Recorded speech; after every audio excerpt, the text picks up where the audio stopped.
அளவற்ற அருளாளனும் நிகரற்ற அன்புடையுமாகிய அல்லாவின் திருப்பேரால் ஆர்வம் செய்கின்றேன்.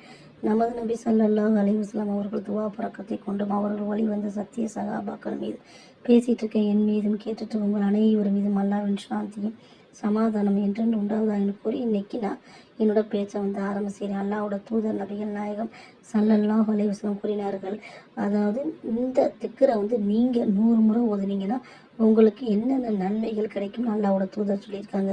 அது என்ன திக்ருன்னு தெரிஞ்சுக்கிறோம்னா இந்த வீடியோ நீங்கள் முழுசாக பாருங்கள். அதாவது எப்பயுமே பார்த்தீங்கன்னா நம்ம எவ்வளவோ நேரத்தை வீண் விரயம் செய்கிறோம். ஆனால் தீனோட விஷயத்துக்காண்டி நம்ம என்ன செய்யணும், அல்லாவுக்காகவும் நபிக்காண்டியும் என்னென்ன விஷயங்கள் அவங்க சொல்லியிருக்காங்க, எதை செய்ய சொல்லியிருக்காங்கன்னு ஆர்வமாக அதை செய்து நம்ம இம்மைக்கும் என்ன செய்யணும், மறுமைக்கும் நன்மை சேர்க்கக்கூடியவங்களா இன்ஷா அல்லாஹ் இருக்கணும். அதனால் இந்த வீடியோவை நீங்கள் முழுசாக பாருங்கள்.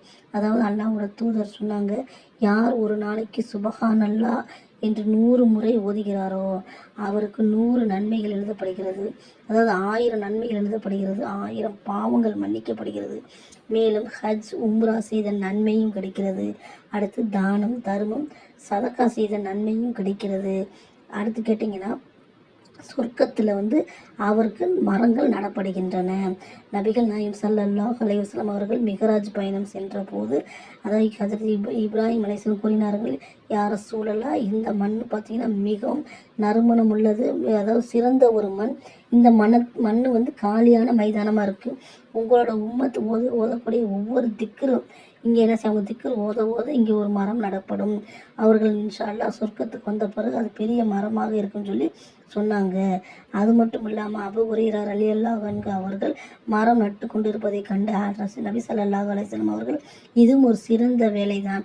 அதே மாதிரி நீங்கள் திக்ர் அதிகமாக செஞ்சீங்கன்னா உங்களுக்கு சொர்க்கத்தில் அல்லாஹ் சுப்ஹானஹு மரம் நடக்கூடியவனாக இருக்கான்னு சொன்னாங்க.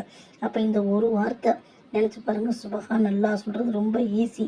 அந்த வார்த்தையை சொல்லி நம்ம ஒரு நாளைக்கு 1000 நன்மைகளை பெறக்கூடியவர்களாகவும் 1000 பாவங்களை அல்லாஹ் நமக்கு மன்னிக்கக்கூடியவனாகவும் ஹஜ் உம்ரா செய்த நன்மை, அதாவது ஹஜ் உம்ரா செய்யறதுனா எவ்வளோ பெரிய கஷ்டமான விஷயம். இருக்கிறவங்களுக்கு பிரச்சனை, இல்லாதவங்களுக்கு மிகவும் கஷ்டம். இந்த ஹஜ் உம்ரா செய்த நன்மையும் தானம் தர்மங்கள் செய்த நன்மையும் மேலும் சொர்க்கத்தின் மரங்கள் நடக்கூடிய நன்மையை நம்ம பெறக்கூடியவங்களா அல்லாஹ் சுப்ஹானஹு நம்ம அனைவரையும் ஆக்கிடுவானாக என்று இந்த நேரத்தில் நம்ம அதிகமாக துவா செஞ்சுக்கிறேன். யா அல்லாஹ், இந்த ஒரு சிறிய திக்கரை ஓதக்கூடிய பாக்கியத்தை எங்கள் அனைவருக்கும் தந்தருள்வாயாக. இந்த திக்கரை நம்ம ஒரு பெண்கள் சமையல் வைத்து கொண்டு காய் நறுக்கி கொண்டு நினச்சி பாருங்கள், ஒரு துணிகளை மடித்து கொண்டு, அதாவது வீடை கூட்டிக் கொண்டு, அல்லாவோட தூதர் சொன்னாங்க, எந்த பெண்மணி வீட்டை கூட்டிக் கொண்டே திக்ர் செய்கிறாளோ அவள் காபத்துல் அவள் சுத்தந்திர நன்மை பெற்று விடுவாள் என்று. அதனால் நம்ம இந்த ஒரு சின்ன திக்கரை ஓதி அதிகமான நன்மை பெறக்கூடிய பாக்கியத்தை அல்லாஹ் சுப்ஹானஹு நம்ம அனைவருக்கும் தந்துருவான என்று துவா செய்து கொள்கின்றேன். ஆமீன் ஆமீன் யா ரப்பல் ஆலமீன். இந்த வீடியோ பிடிச்சதுன்னா லைக் பண்ணுங்கள், மற்றவங்களுக்கு ஷேர் பண்ணுங்கள், சப்ஸ்கிரைப் பண்ணுங்கள். அஸ்ஸலாமு அலைக்கும் வரஹ்மத்துல்லாஹி வபரகாத்துஹு.